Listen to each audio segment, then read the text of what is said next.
British Sea Harriers are formidable jet fighters, known for their vertical takeoff and landing capabilities. In 1983, these aptitudes would make international news during one of the most spectacular emergency landings in recent history. During a routine training exercise, Sub-Lieutenant Ian Wilson, a young 25-year-old pilot flying the $7 million aircraft, became lost in the middle of the sea. His navigation systems malfunctioned, and his radio wasn't able to reach base. Desperate, the pilot began an ardent physical search for the carrier. After traveling tens of miles with no results, Watson realized he was running out of time, as his fuel tanks were almost empty.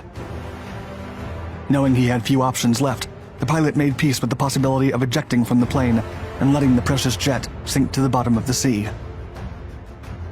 But just as his meter marked that he had fuel for less than a minute of flying time, Watson spotted a small Spanish cargo ship. This would be the only chance he would have to save the Sea Harrier and himself from a guaranteed demise. The space on the ship's deck was reduced by the various containers it carried, and Watson would have to land on top of them. The maneuver was perilous, the results were caught on camera, and the incident caused an international scandal.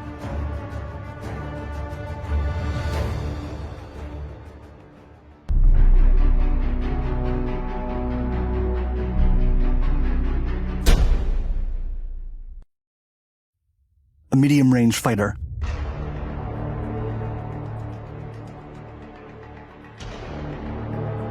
In contrast to most jet fighters of their kind, the British Sea Harriers are not equipped with supersonic-capable engines. They're subsonic medium-range fighters designed to conduct defensive operations for Royal Navy task groups. In other words, they protect Britain's carriers. The design of these fighters stemmed from the aftermath of World War II. After the war, political pressure in the UK to grow a healthy peacetime economy and decrease the size of the military caused a drastic contraction of the Royal Navy. England's government wasn't willing to fund and maintain the colossal capital ships and navy carriers that had been regularly developed during the previous decades.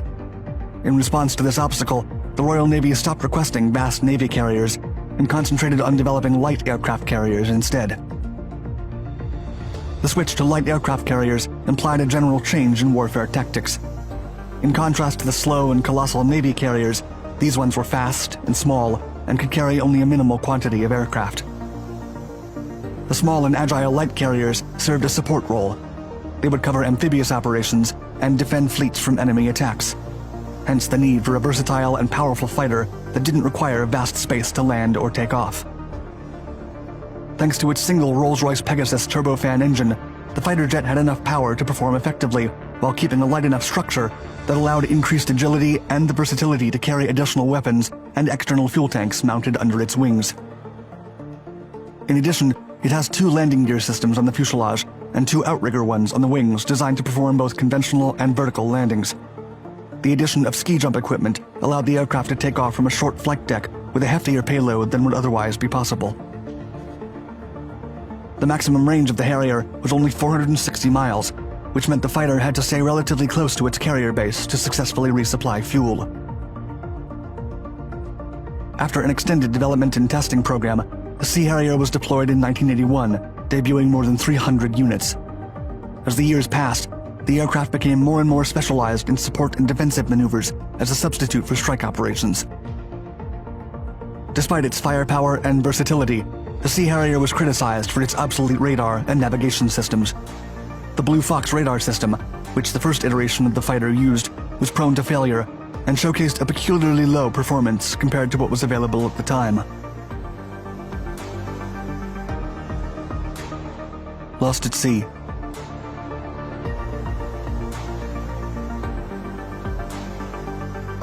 Lieutenant Ian Watson took off from HMS Illustrious on June 7, 1983, with a first-generation fighter, specifically the Royal Navy Sea Harrier ZA-176. Watson had limited flight experience, especially flying by himself, and had only piloted the Harrier 13 times before that day.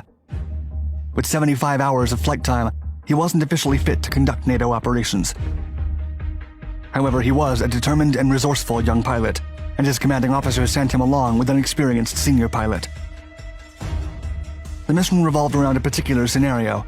The 2 aircraft had to locate a lost French carrier while simulating combat conditions. The explicit setting demanded that both pilots turn off their radars, radio, and navigational systems, and the challenge was to find the carrier without such location advantages. As both Harriers took off and dispersed, the pilots complied with the mission requirement and turned off their navigational gear.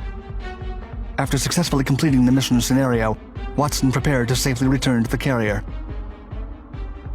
The young pilot booted up his navigation systems just to realize something was wrong.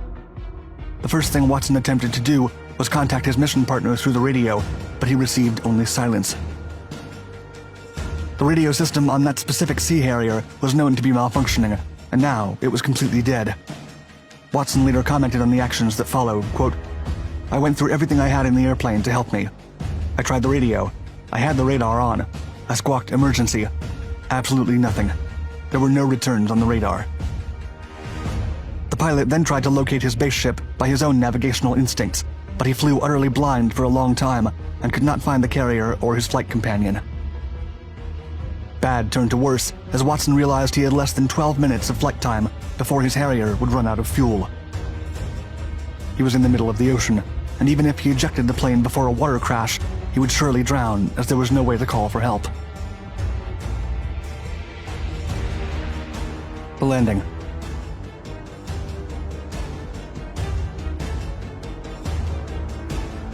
Watson suddenly turned east as he remembered that there were shipping lanes off the coast of Portugal. And just as his fuel reserves were about to drain, he spotted a small cargo ship, the Alrego. It was his last hope. With only a few minutes of flight time left, Watson's mission was clear. He had to make sure the ship saw him before ejecting and hoping the ship's crew would rescue him. He then dived for a flyby to try to get the attention of the sailors, and when Watson flew over the ship, he could see that the containers it carried were piled up high, forming a small platform with a size very similar to the landing pads where he had been training to land. He would later say about this realization, quote, "Well, I thought in for a penny, in for a pound, and I landed the airplane on the containers." In his mind, landing on the ship would be a better option to eject. He would avoid not being spotted and rescued by the crew, and also save the $7 million fighter. As he performed his vertical landing on top of the containers, he deployed the landing gears too late. The fighter then slid backward, falling down from the containers and leaning against a white van transported by the ship. Luckily, he, the plane, and the ship's crew were safe.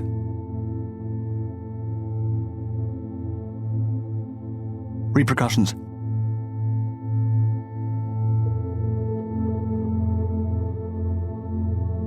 Watson was not welcomed aboard the Spanish ship with open arms.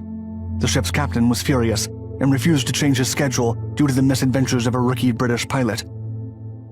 He then radioed the British carrier and told them that if they wanted their Harrier back, they would have to wait 4 days until he landed in Tenerife. When the cargo ship finally arrived at the port, a massive crowd of reporters was waiting to interview the pilot and capture the peculiar scenario. The Royal Navy was humiliated by the incident and was forced to pay a fee of $1.14 million to the ship's owners as a salvage fee for returning the lost Harrier. As for Watson, he was recalled to HMS Illustrious, and although he wasn't officially reprimanded, he was still assigned to a desk job.